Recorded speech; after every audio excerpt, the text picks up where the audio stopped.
Hi. അടുത്തായിട്ട് നമുക്ക് ക്ലാസിഫിക്കേഷനിൽപ്പെട്ട രണ്ട് സ്പെസിഫിക് ആയിട്ടുള്ള കാര്യങ്ങൾ പറയാം. ഓൾറെഡി നമ്മൾ ക്ലാസിഫിക്കേഷൻ പറഞ്ഞു വിട്ടതാണ്, എന്നാലും ഒന്നുകൂടെ ഡീറ്റെയിൽഡ് ആയിട്ട് പറയാം. Instruction and arithmetic pipe lines, അതായത് രണ്ട് രീതിയിലാണ് നമ്മൾ പൈപ്പ് ലൈനുകൾ ഏറ്റവും കൂടുതലായിട്ട് അപ്ലൈ ചെയ്യാറ്. ഒന്ന്, ഇൻസ്ട്രക്ഷൻ, ഒരുപാട് സ്റ്റെപ്പുകളുള്ള ഒരു ഇൻസ്ട്രക്ഷൻ എക്സിക്യൂഷൻ നടത്താൻ വേണ്ടിയിട്ട് നമ്മൾ പൈപ്പ് ലൈനിങ് ചെയ്യും. അതാണ് ഇവിടെ കാണിച്ചിട്ടുള്ളത്. ഇൻസ്ട്രക്ഷൻ ഫെച്ച് ചെയ്യുക, ഡീകോഡ് ചെയ്യുക, പിന്നെ ഓപ്പറൻസ് ഫെച്ച് ചെയ്യുക, എക്സിക്യൂട്ട് ചെയ്യുക. നമ്മൾ 5 സ്റ്റേജിൽ പറയുകയാണെങ്കിൽ അവസാനം മെമ്മറിയിലേക്ക് അത് write back to the memory എന്ന് പറയുന്ന ഒരു സ്റ്റേജും കൂടെ ഉണ്ട്. അത് ഓരോ ടെക്സ്റ്റ് ബുക്കിനും ഓരോ മെറ്റീരിയലും ഡിഫറെൻ്റ് ആയിരിക്കും.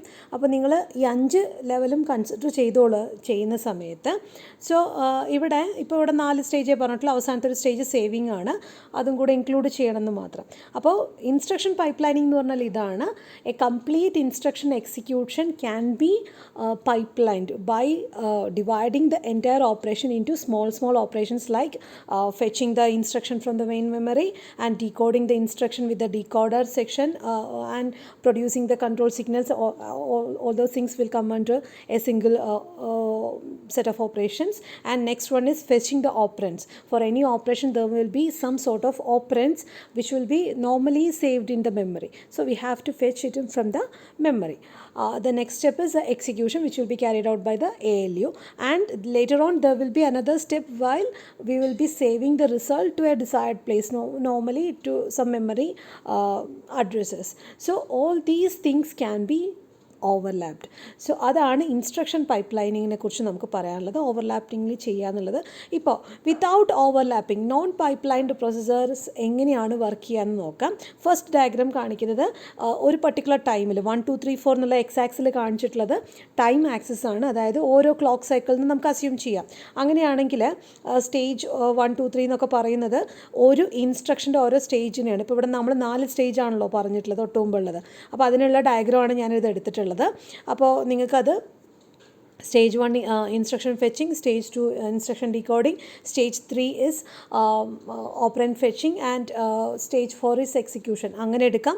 അല്ല, ഓപ്പറൻസ് ഫെച്ചിങ്ങിന് പകരം എക്സിക്യൂഷൻ ആൻഡ് മെമ്മറി സേവിങ് എന്നുള്ളത് ഏത് രീതിയിൽ വേണം, whatever it may be. Instruction steps എത്രയാണോ അത്രയാണ്. 5 സ്റ്റേജാണ് പറയണമെന്നുണ്ടെങ്കിൽ ഇവിടെ സ്റ്റേജ് 4ന് ശേഷം ഒരു സ്റ്റേജ് 5ഉം കൂടെ ഉണ്ടായിരിക്കും. അപ്പോൾ ഡയഗ്രത്തിനകത്ത് ആ മാറ്റങ്ങളുണ്ടായിരിക്കും. നിങ്ങൾ എക്സാമിന് എഴുതുമ്പോൾ അതിനനുസരിച്ചിട്ട് മനസ്സിലാക്കിയിട്ട് ചെയ്യാം. സോ ഓരോ ടൈം പീരിയഡിലും എന്താ ചെയ്യണത്? അപ്പോൾ ഇവിടെ കാണിക്കുന്നത് I1 I2 I3 എന്ന് കാണിക്കുന്നത് ഇൻസ്ട്രക്ഷൻ 1 ഇൻസ്ട്രക്ഷൻ 2 ഇൻസ്ട്രക്ഷൻ 3 ആണ്. അപ്പോൾ ഓവർലാപ്പിംഗ് ഇല്ല എന്നുണ്ടെങ്കിൽ ആദ്യത്തെ ടൈമിൽ ഫസ്റ്റ് ഫെച്ചിങ് നടക്കും. ഇപ്പോൾ ഇവിടെ നിങ്ങൾ നോക്കുകയാണെന്നുണ്ടെങ്കിൽ ആദ്യത്തേൽ ഫെച്ചിങ് നടക്കും, രണ്ടാമത്തേൽ ഡീകോഡിങ് നടക്കും, മൂന്നാമത്തേൽ ഓപ്പറൻസ് ഫെച്ച് ചെയ്യും. അപ്പോൾ ആദ്യത്തെ ഫെച്ച് ചെയ്യുന്നത് ഇൻസ്ട്രക്ഷനാണ്, ഇത് ഓപ്പറൻസ് ഫെച്ചിങ് ആണ്. അത് നിങ്ങൾക്ക് മനസ്സിലാവുണ്ടാവും തോന്നുന്നു. ഇപ്പോൾ ആഡ് A, B എന്നുള്ളതാണ് നമ്മുടെ ഓപ്പറേഷൻ എന്നുണ്ടെങ്കിൽ ഇത് മെമ്മറിയിൽ ഒരു സ്ഥലത്ത് സ്റ്റോർ ചെയ്ത് വെച്ചിട്ടുണ്ടായിരിക്കും ആസ് ഹെക്സാഡെസിമൽ ഓപ്കോഡ് ബേസ്ഡ് ആയിട്ട് നമ്മൾ ചെയ്ത് വെച്ചിട്ടുണ്ടായിരിക്കും. ഇതിനെ എടുത്തുകൊണ്ട് വരുന്ന പരിപാടിയാണ് ഇൻസ്ട്രക്ഷൻ ഫെച്ചിങ്. ഇനി ഇതിനകത്ത് എയും ബിയും തമ്മിലാണ് ആഡ് ചെയ്യേണ്ടത്. അങ്ങനെയാണെങ്കിൽ എയിലുള്ള ഓപ്പറൻറ്റും ബിയിലുള്ള ഓപ്പറൻറ്റും എടുത്ത് കൊണ്ടുവന്നാൽ മാത്രമേ ഓപ്പറേഷൻ നടക്കാൻ പറ്റുള്ളൂ. അതിന് വേണ്ടിയുള്ള ഫെച്ചിങ് ആണ് ഡാറ്റ ഫെച്ചിങ് എന്ന് പറയുന്നത്, അല്ലെങ്കിൽ ഓപ്പറൻറ്റ് ഫെച്ചിങ് എന്ന് പറയുന്നത്. അത് കഴിഞ്ഞിട്ടുണ്ടെങ്കിൽ നമ്മളിതിനെ ഓപ്പറേറ്റ് ചെയ്യുന്നു, അതായത് എക്സിക്യൂട്ട് ചെയ്യുന്നു, ആഡ് ചെയ്യുന്ന ഓപ്പറേഷൻ അത് ALU ആണ് ചെയ്യുന്നത്. ഓക്കെ, അപ്പോൾ ഇത് without any overlapping procedure it will take 4 cycles for single operation, another 4 cycle for second instruction and so on. ഇതിങ്ങനെ പൊയ്ക്കൊണ്ടേയിരിക്കും. പക്ഷേ നമ്മൾ ഓവർലാപ്പിംഗ് കൊണ്ടുവരികയാണെന്നുണ്ടെങ്കിൽ what will be the change? First one, അപ്പോൾ ഈ ഓരോ സ്റ്റേജിലും സ്റ്റേജ് 1ൽ ഇൻസ്ട്രക്ഷൻ ഫെച്ചിങ് മാത്രമേ നടക്കുകയുള്ളൂ, ഒന്നാമത്തേൻ്റെ രണ്ടാമത്തേൻ്റെ മൂന്നാമത്തേൻ്റെ. രണ്ടാമത്തെ സ്റ്റേജ് ഡീകോഡിങ്ങിൽ ആ ഒരു ലെവൽ ഡീകോഡിങ് മാത്രമേ നടക്കുകയുള്ളൂ. മൂന്നാമത്തേൽ ഓപ്പറൻറ്റ് ഫെച്ചിങ് മാത്രമേ നടക്കുകയുള്ളൂ. നാലാമത്തേൽ ഇൻസ്ട്രക്ഷൻ എക്സിക്യൂഷൻ മാത്രമേ നടക്കുകയുള്ളൂ. അപ്പോൾ അങ്ങനെയാണ് പ്രൊസീജിയർ. പക്ഷേ ഓവർലാപ്പിംഗ് വന്നു കഴിഞ്ഞിട്ടുണ്ടെങ്കിൽ ഫസ്റ്റ് ക്ലോക്ക് പൾസിൽ ഫസ്റ്റ് ഇൻസ്ട്രക്ഷൻ ഫെച്ച് ചെയ്തു. രണ്ടാമത്തെ ക്ലോക്ക് സൈക്കിളിൽ എന്തൊക്കെ സംഭവിക്കുന്നുണ്ട്? ഫസ്റ്റ് ഇൻസ്ട്രക്ഷനെ ഡീകോഡ് ചെയ്യാൻ വിട്ടു, അതേ സമയത്ത് ഈ സ്റ്റേജ് 1 ഇപ്പോൾ ഫ്രീ ആയി കിടക്കുക. ഇവിടെ നോക്കിയേ, ഇത്രയും സമയത്ത് സ്റ്റേജ് 1 ഫ്രീ ആയി കിടക്കുക. അത് കഴിഞ്ഞിട്ടാണ് സ്റ്റേജ് 1 പിന്നെ ഉപയോഗിച്ചത്. പിന്നെയും ഇതേ ഇത്രയും നേരം സ്റ്റേജ് 1 ഫ്രീ ആയി കിടക്കുകയാണ്. അതിങ്ങനെ സ്റ്റേജ് 1 ഫ്രീ ആയി കിടക്കുന്ന ആ ഗ്യാപ്പുകളിൽ നമ്മൾ എന്ത് ചെയ്യും? അടുത്തത് നമ്മൾ ആഡ് ചെയ്യും. അപ്പോൾ അടുത്ത ഇൻസ്ട്രക്ഷൻ്റെ ഫെച്ചിങ് നടക്കും. അടുത്ത സൈക്കിളിൽ എന്തൊക്കെയാണ് നടക്കുക? അടുത്ത മൂന്നാമത്തെ ടൈം പീരിയഡിൽ നടക്കുന്നത് ആദ്യം നമ്മൾ ഡീകോഡ് ചെയ്തതിൻ്റെ ഓപ്പറൻസിനെ എടുക്കാൻ പോകും, രണ്ടാമത്തേൻ്റെ ഡീകോഡ് ചെയ്യാൻ പോകും, മൂന്നാമത്തതിനെ നമ്മൾ ഫെച്ച് ചെയ്യുന്നു. ഇതാണ് വ്യത്യാസം വരുന്നത്. അപ്പോൾ ആദ്യത്തിനകത്ത് 3 ഇൻസ്ട്രക്ഷൻ നമ്മൾക്ക് എക്സിക്യൂട്ട് ചെയ്ത് തീരണമെന്നുണ്ടെങ്കിൽ 12 യൂണിറ്റ്സ് ഓഫ് ടൈം വേണ്ടി വന്നിട്ടുണ്ടായിരുന്നു. പക്ഷേ ഇവിടെ 5 എണ്ണം കൂടെ തീരാൻ വേണ്ടിയിട്ട്, 5 ഇൻസ്ട്രക്ഷൻ തീരാൻ വേണ്ടിയിട്ട് വെറും 8 യൂണിറ്റ് ഓഫ് ടൈം മാത്രമേ എടുത്തുള്ളൂ. It can be consider as clock pulses or anything. Okay, അപ്പോൾ ഇതാണ് പൈപ്പ്ലൈൻഡ് പ്രോസസ്സും നോൺ പൈപ്പ്ലൈൻഡ് പ്രോസസ്സും തമ്മിലുള്ള വ്യത്യാസം. അപ്പോൾ അത് ചോദിക്കുകയാണെങ്കിൽ, ഇൻസ്ട്രക്ഷൻ പൈപ്പ്ലൈനിങ് ചോദിക്കുകയാണെങ്കിൽ ഈ ഒരു ഡയഗ്രാം വെച്ചിട്ട് നിങ്ങൾക്ക് എക്സ്പ്ലെയിൻ ചെയ്യാൻ സാധിക്കും. ഇനി ഇൻസ്ട്രക്ഷൻ ബഫേഴ്സ് ഞാൻ ഓൾറെഡി പറഞ്ഞു കഴിഞ്ഞു. ഇപ്പോൾ ഇവിടെ കാണുന്ന ഓരോ സ്റ്റേജും ഇതെല്ലാം ഈക്വൽ സൈസുള്ള ബ്ലോക്കുകളാണ് അല്ലേ. ആക്ച്വലി ചിലപ്പോൾ അങ്ങനെ ആയിക്കൊള്ളുന്ന നിർബന്ധമില്ല. അതായത് ചിലപ്പോൾ ഇൻസ്ട്രക്ഷൻ ഫെച്ചിങ്ങിന് 1 യൂണിറ്റ് ഓഫ് ടൈം മതിയാവും, പക്ഷേ ഇൻസ്ട്രക്ഷൻ ഡീകോഡിങ്ങിന് 2-3 ടൈം വേണ്ടി വരുമായിരിക്കും. അപ്പോൾ ആ ഒരു സമയത്ത് നമ്മൾ നമ്മുടെ ഒരു ഇൻസ്ട്രക്ഷൻ ഫെച്ച് ചെയ്ത് കഴിഞ്ഞ് ബാക്കിയുള്ള സമയം നമ്മൾ വെയിറ്റ് ചെയ്യേണ്ടതായിട്ട് വരും. അങ്ങനെയാണെങ്കിൽ അത് വെയിറ്റ് ചെയ്ത് കഴിയുന്നത് വരെ, അതായത് അടുത്ത ഡീകോഡിങ് നടക്കണം എന്നുണ്ടെങ്കിൽ ആദ്യത്തെ ഡീകോഡിങ് തീർന്നാലല്ലേ രണ്ടാമത്തെ ഡീകോഡിങ് നടക്കാൻ പറ്റുള്ളൂ. അപ്പോൾ രണ്ടിൻ്റെ ടൈം സെയിം അല്ല എന്നുണ്ടെങ്കിൽ, അതായത് ഈ കാണുന്നത് ഫസ്റ്റ് ഇൻസ്ട്രക്ഷൻ ഡീകോഡിങ്ങും ഈ കാണുന്നത് സെക്കൻഡ് ഇൻസ്ട്രക്ഷൻ്റെ ഫെച്ചിങ്ങും ആണ്, രണ്ടും സെയിം ടൈം അല്ല എന്നുണ്ടെങ്കിൽ ഒരു മിസ്മാച്ച് നിങ്ങൾക്ക് ആലോചിച്ചാൽ മനസ്സിലാവും. അപ്പോൾ എന്ത് ചെയ്യുന്നു വെച്ചിട്ടുണ്ടെങ്കിൽ ഒരു സ്റ്റേജ് കഴിഞ്ഞ് അടുത്ത സ്റ്റേജിലേക്ക് കൊടുക്കുന്നതിന് മുമ്പ് ആ സ്റ്റേജ് ഫ്രീ ആയോ, അവിടുത്തെ ഓപ്പറേഷൻ നടത്താനുള്ള ഫെസിലിറ്റീസ് ഉണ്ടായോ, റെഡി ആയോ എന്ന് നോക്കാൻ വേണ്ടിയിട്ട് അതിനിടയിൽ നമ്മൾ ഉപയോഗിക്കുന്ന ആൾക്കാരാണ് ഈ ബഫറുകൾ. അതായത് ടെമ്പററി സ്റ്റോറേജ്, തൽക്കാലം നമ്മൾ എടുത്തു വയ്ക്കുന്ന ഒരു സ്ഥലം. അപ്പോൾ അതുണ്ടെങ്കിൽ നമുക്ക് ഫുൾ അഡ്വാൻറ്റേജ് കിട്ടും, പൈപ്പ് ലൈനിങ്ങിൻ്റെ ഫുൾ അഡ്വാൻറ്റേജ് കിട്ടും. സോ ഇൻസ്ട്രക്ഷൻ ഫെച്ച് റേറ്റും ഈ പൈപ്പ് ലൈൻ്റെ കൺസപ്ഷൻ റേറ്റ് നമുക്ക് മാച്ച് ചെയ്യാൻ പറ്റും. അപ്പോൾ അതിനാണ് ഇൻസ്ട്രക്ഷൻ ബഫേഴ്സ് യൂസ് ചെയ്യുന്നത്. അപ്പോൾ അതും കൂടെ നിങ്ങൾക്ക് എഴുതാം. അപ്പോൾ ഇത് നമ്മൾ കൂടുതൽ സ്പീഡ് കൂട്ടാൻ വേണ്ട, മെമ്മറിയിൽ എക്സിക്യൂഷൻ്റെ സ്പീഡ് കൂട്ടാൻ വേണ്ടിയിട്ടാണ് നമ്മൾ ഉപയോഗിക്കുന്നത്. സ്റ്റോറിങ് ഇൻസ്ട്രക്ഷന് വേണ്ടിയിട്ടൊക്കെ ആയിട്ട് നമ്മൾ ബഫേഴ്സിനെ യൂസ് ഉണ്ടാവും. ഓക്കെ, ഇനി വേറൊരു ഓൾട്ടർനേറ്റ് മെത്തേഡാണ് ക്യാഷ് മെമ്മറി എന്ന് പറയുന്നത്. നിങ്ങൾ ക്യാഷ് മെമ്മറിയെക്കുറിച്ച് ഇനി മെമ്മറി പഠിക്കുമ്പോൾ നിങ്ങൾ പഠിക്കും. അപ്പോൾ ക്യാഷ് മെമ്മറി എന്താണെന്ന് നിങ്ങൾക്ക് അപ്പോൾ ക്ലിയർ ആവും. ക്യാഷ് മെമ്മറി എന്ന് പറഞ്ഞാൽ പ്രൊസസ്സറിന് റിപ്പീറ്റഡ്ലി ചെയ്യേണ്ടി വരുന്ന കാര്യങ്ങൾ ഇടയ്ക്കിടയ്ക്ക് പോയി എടുത്ത് കൊണ്ടുവരാനുള്ള മടിക്ക് നമ്മൾ അത്യാവശ്യമുള്ള സാധനങ്ങളൊക്കെ എടുത്ത് വെക്കുന്ന ഒരു മെമ്മറിയാണ് ക്യാഷ് മെമ്മറി എന്ന് പറയുന്നത്. ഹയസ്റ്റ് സ്പീഡുള്ള മെമ്മറിയാണ്, പ്രൊസസ്സറിന് ഏറ്റവും ആദ്യം ആക്സസ് ചെയ്യാൻ പറ്റുന്ന മെമ്മറിയാണത്. പക്ഷേ അത് ഭയങ്കര കോസ്റ്റ്ലിയാണ്. അപ്പോൾ അതുകൊണ്ട് അതിൻ്റെ സൈസ് വളരെ കുറവായിരിക്കും, കുറച്ച് സാധനങ്ങൾ മാത്രമേ നമുക്ക് എടുത്ത് വെക്കാൻ പറ്റുള്ളൂ. പക്ഷേ ഇൻസ്ട്രക്ഷൻ ബഫറിന് പകരം നമുക്ക് ഈ ക്യാഷ് മെമ്മറിയെ യൂട്ടിലൈസ് ചെയ്യാം. അതായത് നമ്മൾ വേറെ പുറമേ നിന്ന് കുറേ മെമ്മറീസിനെ കൊണ്ടുവന്നിട്ട് ഇങ്ങനെ ബഫർ ചെയ്ത് വെക്കുന്നതിന് പകരം ക്യാഷിനകത്ത് തന്നെ നമുക്ക് വേണമെങ്കിൽ മെമ്മറീനെ, ഈ പറഞ്ഞ ബഫർ മെമ്മറി ഇൻകോപ്പറേറ്റ് ചെയ്യാൻ സാധിക്കും. സോ ഇത് ഇൻസ്ട്രക്ഷനും ഡാറ്റേനെയും നമുക്ക് ഏറ്റവും എഫിഷ്യൻ്റായിട്ട് ഹാൻഡിൽ ചെയ്യാൻ വേണ്ടിയിട്ട് ഹെൽപ്പ് ചെയ്യും. പക്ഷേ ഈ ക്യാഷ് യൂസ് ചെയ്യുമ്പോൾ ഒരു ബുദ്ധിമുട്ട് എന്താണെന്ന് വെച്ചിട്ടുണ്ടെങ്കിൽ കൺട്രോൾ ലോജിക്ക് ഭയങ്കര കോംപ്ലക്സ് ആണ് അവിടെ ഉപയോഗിക്കുന്ന. കാരണം ഇതിനകത്തുള്ള ഓരോ സാധനങ്ങൾ വെക്കാനും എടുക്കാനൊക്കെ ഉപയോഗിക്കുന്ന ലോജിക് അത് കുറച്ച് കോംപ്ലക്സ് ആണ്. മാത്രമല്ല അത് ഭയങ്കര കോസ്റ്റ്ലി ആയതുകൊണ്ട് വളരെ കുറച്ച് സ്പേസേ അവൈലബിൾ ആയിട്ട് ഉണ്ടായിരിക്കുള്ളൂ.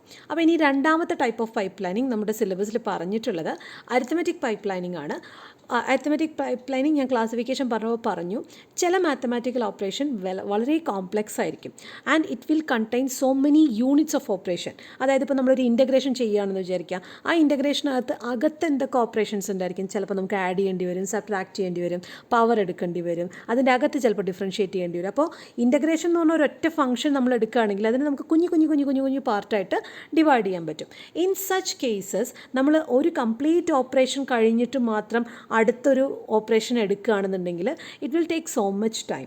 അപ്പോൾ ഈ ഒരു മെയിൻ കോംപ്ലക്സ് അരിത്മെറ്റിക് ഓപ്പറേഷനെ ചെറിയ ചെറിയ പാർട്ടുകളാക്കിയിട്ട് ആ പാർട്ടുകളെ നമ്മൾ ചെയ്യുക. മാത്രമല്ല ഇതിൻ്റെ വേറൊരു ബെനിഫിറ്റ് എന്താണെന്ന് വെച്ചിട്ടുണ്ടെങ്കിൽ ചില മാത്തമാറ്റിക്കൽ ഓപ്പറേഷനിൽ കിട്ടുന്ന സബ് റിസൾട്ട്സ് നമുക്ക് വേറെ എവിടെയെങ്കിലും യൂസ് ചെയ്യേണ്ടതായിട്ട് വരും. നമ്മൾ മാത്തമാറ്റിക്സ് ഡെറിവേഷനൊക്കെ ചെയ്യുമ്പോൾ നമ്മൾ കാണാറുണ്ട് അല്ലേ, ചില സ്റ്റെപ്പിൽ ഉപയോഗിക്കുന്ന സാധനങ്ങൾ നമുക്ക് വേറെ എവിടെയെങ്കിലും റീയൂസ് ചെയ്യേണ്ടി വരും. അപ്പോൾ അങ്ങനെയുള്ള കാര്യങ്ങളൊക്കെ നമുക്ക് ഓവർലാപ്പ് ചെയ്ത് ഉപയോഗിക്കാൻ വേണ്ടിയിട്ടുള്ള പൈപ്പ് ലൈനിങ് മെത്തേഡാണ് അരിത്മെറ്റിക് പൈപ്പ് ലൈനിങ് എന്നുള്ളതാണ്.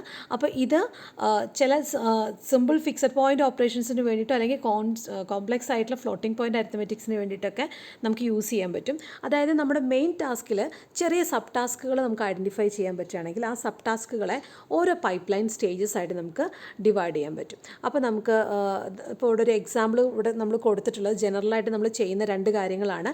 അതായത് ക്യാരി പ്രൊപ്പഗേഷൻ ആഡർ, നിങ്ങൾ ഫാസ്റ്റ് ആഡർ STLDയിൽ ഫാസ്റ്റ് ആഡർ പഠിച്ചിട്ടുണ്ടാവും എന്ന് വിചാരിക്കുന്നു. അതായത് നമ്മൾ പാരലൽ ആഡേഴ്സ് ചെയ്യുന്ന സമയത്ത് 2 നമ്പർ ആഡ് ചെയ്യാൻ വേണ്ടിയിട്ടുള്ള പാരലൽ ആഡേഴ്സ് യൂസ് ചെയ്യുന്ന സമയത്ത്, അതായത് നമ്മൾ 2 നമ്പേഴ്സ് ആഡ് ചെയ്യുന്ന സമയത്ത് ഫോർ എക്സാമ്പിൾ നമ്മൾ A1 A0 plus B1 B0 ചെയ്യുകയാണെന്നുണ്ടെങ്കിൽ ഈ A0 B0യും ആഡ് ചെയ്ത് കിട്ടുന്ന സമ്മും ക്യാരി ഉണ്ടാവും. ആ ക്യാരിയും കൂടെ ചേർത്തതിന് ശേഷം മാത്രമേ A1 B1 നമുക്ക് ചെയ്യാൻ പറ്റുള്ളൂ. അപ്പോൾ ഇത് ചെയ്ത് തീരുന്നത് വരെ ഇയാളിവിടെ വെയിറ്റ് ചെയ്യണം. ഇനി ഇതിൻ്റെ അപ്പുറത്തേക്ക് വേറെയും നമ്പേഴ്സ് ഉണ്ടെന്ന് വിചാരിക്കാം. ഫോർ എക്സാമ്പിൾ നമുക്ക് A3 A2 A1 A0 plus B3 B2 B1 B0 ഇങ്ങനെ ഒരു ഓപ്പറേഷൻ ചെയ്യണമെന്ന് വിചാരിക്കാം. അങ്ങനെയാണെങ്കിൽ ഇതിൻ്റെ സമ്മ് കിട്ടിയിട്ട് ആ സമ്മ് ഇവിടെ എഴുതണം, അതിൻ്റെ ക്യാരി എടുത്ത് ഇവിടെ എഴുതണം, അതിൻ്റെ സമ്മ് എടുത്ത് ഇവിടെ എഴുതണം, അതിൻ്റെ ക്യാരി എടുത്ത് ഇവിടെ എഴുതണം, അതിൻ്റെ സമ്മ് എടുത്ത് ഇവിടെ എഴുതണം, അതിൻ്റെ ക്യാരി എടുത്ത് ഇവിടെ എഴുതണം, ഇതിൻ്റെ സമ്മ് എടുത്ത് ഇവിടെ എഴുതണം, അതിൻ്റെ ക്യാരി എടുത്ത് ഇവിടെ എഴുതണം, അത് നമ്മൾ താഴത്തേക്ക് അവസാനം എടുത്ത് എഴുതണം. ഇത്രയും പ്രൊസീജിയേഴ്സ് ഉണ്ട്. അപ്പോൾ ഈ പറഞ്ഞ ഈ ഓരോ അഡീഷനും നടത്തണമെന്നുണ്ടെങ്കിൽ തൊട്ട് മുമ്പുള്ള സ്റ്റേജിൻ്റെ റിസൾട്ട് വരണം. അപ്പോൾ അത് ഒഴിവാക്കാൻ വേണ്ടിയിട്ടാണ് നമ്മൾ ക്യാരി ലുക്ക് ഹെഡ് ആഡർ അല്ലെങ്കിൽ ക്യാരി പ്രൊപ്പഗേഷൻ ആഡർ എന്നൊക്കെ പറയുന്ന മെത്തേഡുകൾ യൂസ് ചെയ്യുന്നത്. അപ്പോൾ അവിടെ ഓൾറെഡി നമ്മൾ ഈ ഓരോ സെറ്റിൻ്റെയും അഡീഷനും അതിൻ്റെ ക്യാരിയും അതിൻ്റെ ക്യാരിയിൽ ഏതൊക്കെ ക്യാരി ഫോർമേഷൻ ഉണ്ട്, ക്യാരി പ്രൊപ്പഗേറ്റർ ഉണ്ട്, ക്യാരി ജനറേറ്റർ ഉണ്ട് എന്നുള്ളത് കണ്ടുപിടിച്ച് നേരത്തെ നമ്മൾ റെഡിയാക്കി വയ്ക്കും. അപ്പോൾ നമ്മൾ ജസ്റ്റ് ഒന്ന് റീഅറേഞ്ച് ചെയ്താൽ മതി, ഓരോ ഓപ്പറേഷനായിട്ട് ചെയ്യേണ്ടി വരില്ല. അപ്പോൾ അതൊക്കെ ഒരു തരം പൈപ്പ് ലൈനിങ് ടെക്നിക്സ് ആണ്. അപ്പോൾ carry propagation adder, carry saver adder എന്നൊക്കെ പറയുന്ന മെത്തേഡ്സ് വെച്ചിട്ട് നമുക്ക് എന്ത് ചെയ്യാൻ പറ്റും, വലിയ വലിയ അരിത്തമെറ്റിക്കൽ ഓപ്പറേഷൻസിനെ നമുക്ക് അവോയ്ഡ് ചെയ്യാൻ പറ്റും. അപ്പോൾ ഇവിടെ നിങ്ങൾക്ക് ജസ്റ്റ് ഒരു മൾട്ടിപ്ലിക്കേഷനാണ് കാണിച്ചിട്ടുള്ളത്, ഒരു ഫിക്സഡ് അരിത്തമെറ്റിക് ഓപ്പറേഷൻ, അതായത് ഒരു മൾട്ടിപ്ലിക്കേഷനാണ് ഇവിടെ കാണിച്ചിട്ടുള്ളത്. മൾട്ടിപ്ലിക്കേഷൻ എങ്ങനെയാണ് നമ്മൾ സാധാരണ ചെയ്യാറ്, X0 Y0 ചെയ്യുന്നു, X1 Y0 ചെയ്യുന്നു, X2 Y0 ചെയ്യുന്നു, അതിനെ നമ്മൾ ഫസ്റ്റ് ലെവൽ പ്രൊഡക്റ്റായിട്ട് എടുക്കുന്നു. എന്നിട്ട് പിന്നെ അവസാനം നമ്മൾ ഇതെല്ലാം കൂടെ കോളം വൈസ് ആയിട്ട് ആഡ് ചെയ്ത് എഴുതുന്നു. അതിന് പകരം നമുക്ക് നമ്മുടെ കയ്യിൽ എക്സും വൈയും ഉണ്ടെങ്കിൽ ഈ എക്സിനെ ഓരോ സമയത്തും നമ്മൾ ഷിഫ്റ്റ് ചെയ്താൽ മതി. കാരണം ഈ വൈ എന്ന് പറയുന്ന സാധനം ഒന്നുകിൽ 0 ആവാം അല്ലെങ്കിൽ 1 ആവാം. അപ്പോൾ 1 ആവുകയാണെന്നുണ്ടെങ്കിൽ ഈ എക്സിനെ തന്നെയാണ് നമ്മൾ താഴത്ത് എഴുതുന്നത്, ഒന്നുകിൽ 1 or 2 പൊസിഷൻ ഷിഫ്റ്റ് ചെയ്ത് എഴുതുന്നു.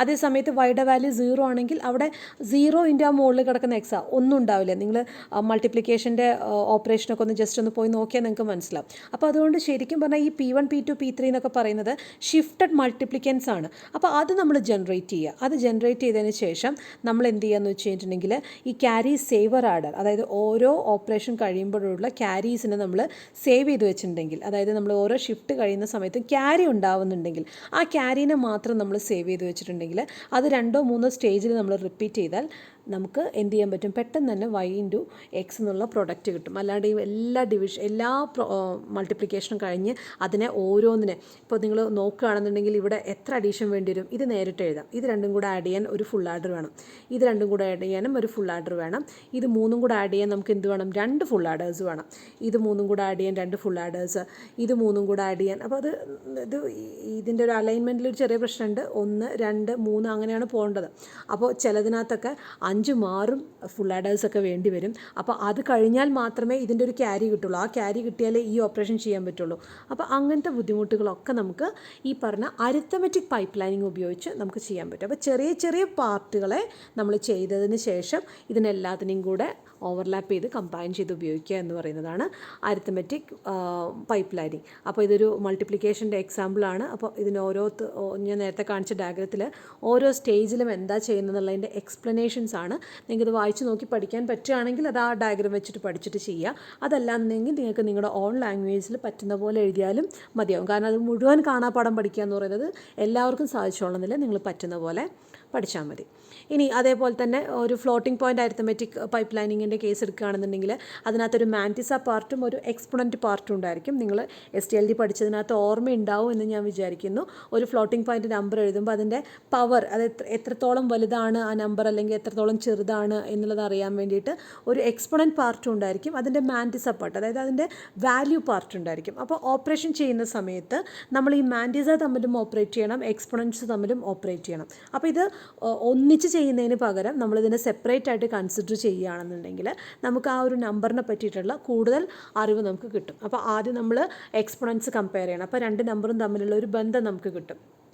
എന്നിട്ട് നമ്മൾ മാൻറ്റിസ അലൈൻ ചെയ്യണം. അതായത് നമ്മൾ ഫസ്റ്റ് നമ്പർ 1.3 × 10⁻³ പ്ലസ് 1.5 × 10⁻⁴ ഇങ്ങനെയൊക്കെ ആണെന്നുണ്ടെങ്കിൽ നമ്മൾ ആദ്യം ഈ എക്സ്പോണൻസ് കമ്പയർ ചെയ്ത് നോക്കണം. കാരണം രണ്ടിൻ്റെയും പവർ ഭയങ്കര ഡിഫറെൻ്റ് ആണെന്നുണ്ടെങ്കിൽ മാൻറ്റിസസ് തമ്മിൽ ഓപ്പറേറ്റ് ചെയ്യാൻ പറ്റില്ല. അപ്പോൾ അത് നമ്മൾ കൺസിഡർ ചെയ്തതിന് ശേഷം വേണം നമ്മൾ മാൻറ്റിസസ് അലൈൻ ചെയ്യാൻ വേണ്ടി. ഇപ്പോൾ ഇവിടെ മൾട്ടിപ്ലിക്കേഷൻ ആണ് പറയുന്നത്. അഡീഷൻ ആണെങ്കിൽ കുറേയും കൂടെ ബുദ്ധിമുട്ടാണ്. മൾട്ടിപ്ലിക്കേഷൻ ആകുമ്പോൾ കമ്പാരിറ്റീവ്ലി കുറച്ചും കൂടെ ഈസിയാണ് നമുക്ക് ഈ മാൻറ്റിസ അലൈൻമെൻ്റ് ഒക്കെ ആലോചിക്കാനായിട്ട്. എന്നിട്ട് നമ്മൾ മാൻറ്റിസസ് ഇവിടെ നമുക്ക് ഇവിടെ അഡീഷൻ തന്നെയാണ് പറഞ്ഞിട്ടുള്ളത്. അപ്പോൾ മാൻറ്റിസസ് ആഡ് ചെയ്യുന്നു. പിന്നെ അത് കമ്പയർ ചെയ്തതിന് ശേഷമാണ്, അതായത് അലൈൻമെൻറ്റ് കറക്റ്റ് ആക്കിയതിന് ശേഷമാണ് നമ്മൾ ചെയ്യുന്നത്. എന്നിട്ട് നമ്മൾ റിസൾട്ടിനെ നോർമലൈസ് ചെയ്യുന്നു. അപ്പോൾ ഇത് STLD നിങ്ങൾ പഠിച്ചിട്ടുണ്ടാവുമായിരിക്കും. ഈ ഫ്ലോട്ടിംഗ് പോയിൻ്റ് അരിത്തമെറ്റിക്സ് ഒക്കെ പഠിച്ചിട്ടുണ്ടായിരിക്കും. അപ്പോൾ ആ ഒരു കൺസെപ്റ്റാണ് നമ്മളിവിടെ എക്സാമ്പിളായിട്ട് പറഞ്ഞിരിക്കുക. അപ്പോൾ നിങ്ങൾ എക്സാക്ട്ലി ആ ഒരു എക്സാമ്പിൾ എഴുതണം എന്ന് നമ്മൾ പറയുന്നില്ല. ഇത് നിങ്ങൾക്ക് എക്സ്പ്ലെയിൻ ചെയ്യാൻ അറിഞ്ഞാൽ മതി. ഇതിനകത്ത് നിന്ന് നിങ്ങളോട് പർട്ടിക്കുലർലി ഒരു എക്സാമ്പിൾ വെച്ചിട്ട് കാണിക്കാനൊന്നും പറയില്ല. ഇത് കമ്പയർ ചെയ്യാനോ ഒക്കെ ആയിരിക്കും പറയുന്നുണ്ടായിരിക്കാം. ഓക്കെ.